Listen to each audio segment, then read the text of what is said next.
Hi friends. தேர்தல் தேதியெல்லாம் அறிவிச்சிட்டாங்க. April 23. எல்லாருமே வேட்புமனு தாக்கல் பண்ணிட்டு அவங்களுடைய பிரமாண பத்திரிகை எல்லாம் தாக்கல் பண்ணிட்டு வர்றாங்க. இதுல வில்லிவாக்கம் சட்டமன்ற தொகுதியில ஆதவ் அர்ஜுனா இவங்க சட்டமன்ற தொகுதி தேர்தலுக்காக அவங்களுடைய வேட்புமனு தாக்கல் பண்ணியிருக்காங்க. பிரமாண பத்திரிகையில சொத்து விவரம் சொல்லியிருக்காங்க. என்னன்ட்டு பாத்திரலாமா? அவருடைய பிரமாண பத்திரிகையின்படி 2024-25க்கு அவருடைய ஆண்டு வருமானம் 11 கோடின்னு சொல்லியிருக்காரு. இதுக்கு முன்னாடி நடந்த 2020-21 அந்த தேர்தல்ல அவருடைய ஆண்டு வருமானம் 5 கோடியாக தான் வந்து இருந்துச்சு. அது மட்டும் இல்லாம அவர்கிட்ட 17 கோடி மதிப்பிலான அசையும் சொத்துக்கள் இருக்குது அப்படின்னும், அவர் மனைவி கிட்ட 89 லட்சம் மதிப்பிலான அசையும் சொத்துக்கள் இருக்கு அப்படின்னு சொல்லியிருக்காரு. இந்த பங்கு சந்தையெல்லாம் இன்வெஸ்ட் பண்ணுவாங்கல்ல, அது ஒரு 2 கோடி மதிப்புல வந்து முதலீடுகள் இருக்குன்னு சொல்லியிருக்காரு. 155 கோடி வரை கடன் வழங்கி இருக்கிறதாகவும் அவர் அதுல குறிப்பிட்டிருக்காரு. அது மட்டும் இல்லாம சென்னையில உத்தண்டி, ஃபோர்ட் கிளப் இந்த மாதிரி பகுதியில அவருக்கு சொந்தமா அபார்ட்மெண்ட் இருக்கு. அதாவது 17 கோடி மதிப்புல அபார்ட்மெண்ட் இருக்குது அப்படின்னு சொல்லியிருக்காரு.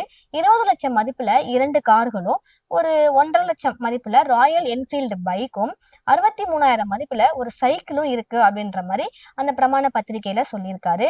அவருடைய மனைவி பெயர்ல கோயம்புத்தூர், மாமல்லபுரம், செங்கல்பட் இந்த மாதிரி ஏரியாக்கள் எல்லாம் 37 கோடி மதிப்பிலான வயல்வெளிகள் வந்து இருக்கு, ஏக்கர் நிலங்கள் வந்து இருக்குன்ற மாதிரி அவர் வந்து சொல்லியிருக்காரு. சென்னையில 33 கோடி மதிப்பிலான வணிக வளாகங்கள் இருக்கு அப்படின்ற மாதிரி சொல்லியிருக்காரு. இதெல்லாம் தாண்டி 26 கோடி மதிப்புல அவருக்கு கடன் இருக்கிறதா சொல்லியிருக்காரு. அடுத்து கோல்டுக்கு வந்தோன்னு பாத்தீங்கன்னா, அவர்கிட்ட 3 கோடி மதிப்புல 2.25 கிலோ தங்க நகைகள் இருக்குது அப்படின்னும், அவர் மனைவி கிட்ட 2 கோடி மதிப்புல 1.6 கிலோ தங்கம் இருக்கு அப்படின்னு சொல்லியிருக்காரு. அவருடைய மனைவி கிட்ட வெள்ளி நகைகள் வந்து 60 லட்சம் மதிப்பிலையும், வைர நகைகள் வந்து கிட்டத்தட்ட 3 கோடி மதிப்பிலையும் இருக்குன்ற மாதிரி சொல்லியிருக்காரு.